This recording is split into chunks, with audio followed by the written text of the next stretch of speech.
Assalomu alaykum, qadrdonlar, omonmisiz? Tanijoningiz sog'mi? Yana bir bora yangi kunda, yangi darsda sizlar bilan g'oyibona ko'rishib turganimdan bag'oyat xursandman va inshaalloh bugun 70-darsimiz. PowerPoint amaliyot darsi.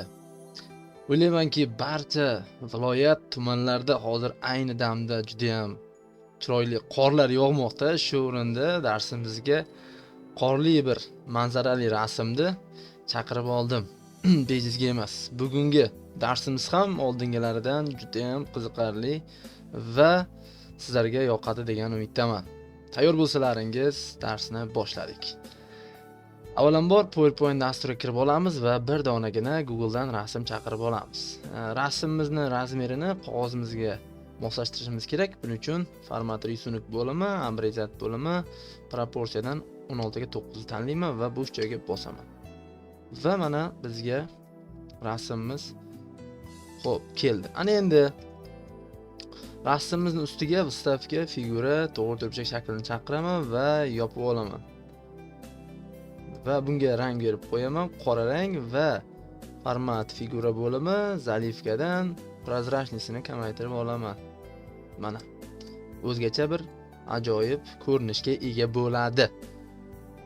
Endigi qiladigan ishimiz вставка bo'limi figura bo'limidan demak biron bir ma'lumot yozib olamiz. Misol uchun Surxondaryo deb yozib olaman va shriftini baxan shrift qilamiz.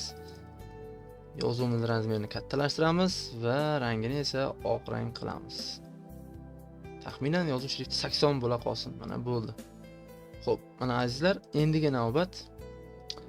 Xo'p, вставка figura bo'limidan to'g'ri turibchi shaklni chaqiraman va mana bunaqangi bir ajoyib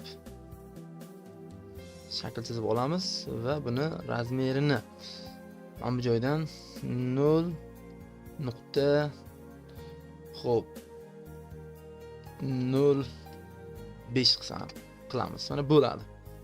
Demak, biz buni rangini birinchi navbatda orqa chetini rangini olib tashlaymiz, chegarasini va o'ziga oq rang berib qo'yamiz. Mana bo'ldi azizlar. Ana endi Surxondaryo degan so'zni yozgandan keyin Ctrl bilan tortaman va Surxondaryo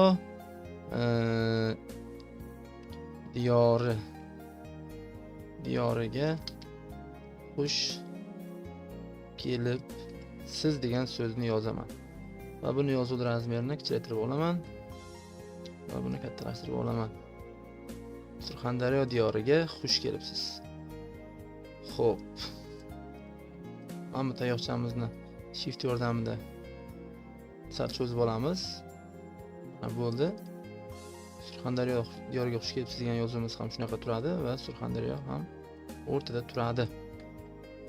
Demak, hozir bejizga emas, bugungi loyihamiz shundan boshlanadi.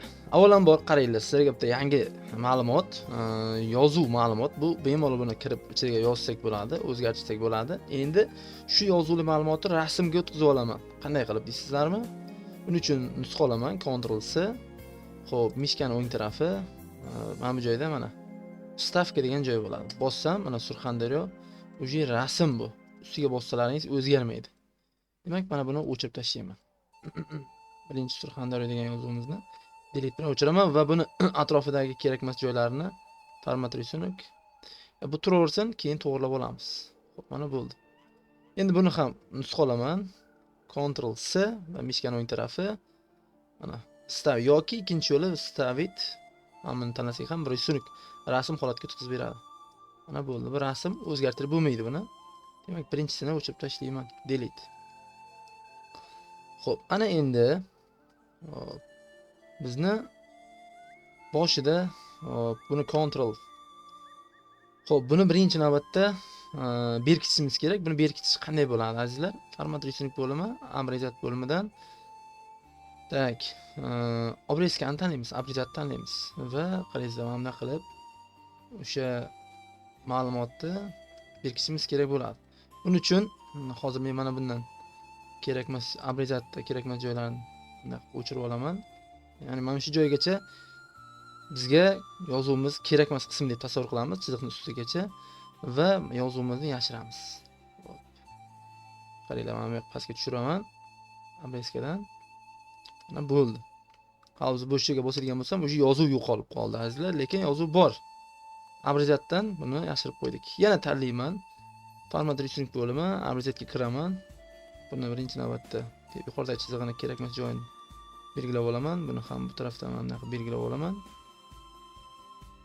Mana bo'ldi. Endi buni ham yashiramiz. Joyga belgilangan chiziqdan tepaga qo'yib qo'yamiz. Mana bo'ldi azizlar. Ko'rib turibsizlar mana. Xo'p, endi Ctrl D bilan ko'paytirib olaman shuni. Va format rechnik obrazatdan boyagi yashirgan narsamizni, ya'ni yozuvimizni chiqaramiz sekinlik bilan. Mana Surxondaryo paydo bo'ldi mana. Bundan esa diyoriga xush kelibsiz. Obrazat diyoriga xush kelibsiz. Taxminan shunaqa bo'la qolsin. Mana bo'ldi. Xo'p, mana buni yana Ctrl D qilib ko'paytiraman-da, buni keyingi qatorga tushiraman. Va endi xo'p, biz bunga shift bilan tanlaymiz va переходdan transformni beramiz. Xo'p, F5 ni bosadigan bo'lsam, xo'p, ko'ramiz.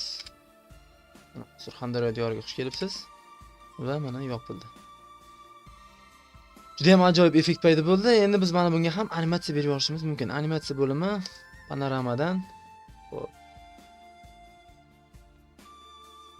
Mana buni beramiz va buni 1 sekund qilamiz. Mana bo'ldi. Xo'p. Va mana bu joydan xo'p. Добавить animatsiya qilamiz va panorama. Buni bunaqa yopiladigan qilib qo'yamiz. Buni ham 1 sekund qilib qo'yamiz. Mana bo'ldi. Va har biriga переход bo'limiga o'tamiz. U avtomatik o'zi o'tish uchun 1 sekund yoki 2 sekunddan qilamiz. Buni ham pause qilamiz, poshirkini o'chiramiz 2 sekund. Har 2 sekundda o'zidan keyingi slaydga taqdimotga o'tish kerak bo'ladi. Mana bo'ldi va animatsiyamizni ham azizlar avtomatik o'zi chiqadigan qilishimiz kerak bo'ladi. Demak, mana bunga animatsiya xo'p. Mana bunga animatsiya bermaymiz. Panorama. Xo'p, buni tanlaymiz. 1 sekund qilamiz. Poshirkini puldishi qilib qo'yamiz. Bo'ldi. Xo'p, mana bundagi animatsiyani bittasini olib tashlashimiz kerak bo'ladi.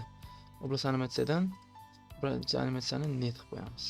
Faqatgina ichidagi animatsiya qilamiz. Buni ham puldishi qilamiz. 1 sekund. Bo'ldi azizlar. F5 ni bosamiz, ketdi.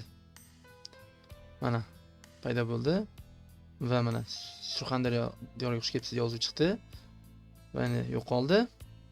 Va chizig'imiz ham yo'qoldi. Juda ham qiziqarli, juda ham ajoyib bir loyihani sizlar guvohi bo'ldilaringiz. Yana повторение ko'rsataman, qaranglar. 1 sekundda mana chiziq chiqadi.